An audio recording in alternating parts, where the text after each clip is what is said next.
হেঁটে মায়ের মন্দিরে যাব, এখানে আসবো আর মাকে দর্শন করব না, হতে পারে না। আজকে কিছুদিন আগে দক্ষিণ 24 পরগনা জেলার কাকদ্বীপের সূর্যনগরে মা কালীকে ত্রিজন ভ্যানে তুলেছে। আপনি মেনে নিয়েছেন?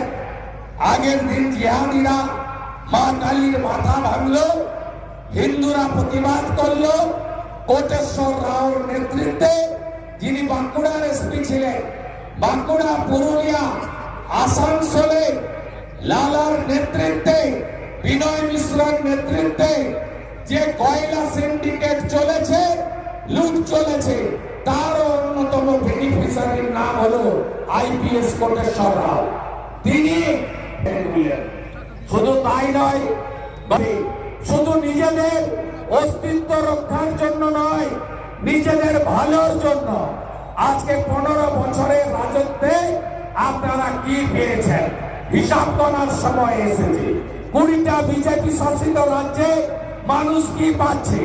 কেন্দ্রের নরেন্দ্র মোদীজির নেতৃত্বে এনডিএ 7 কেজি করে চাল অথবা গম দিচ্ছেন।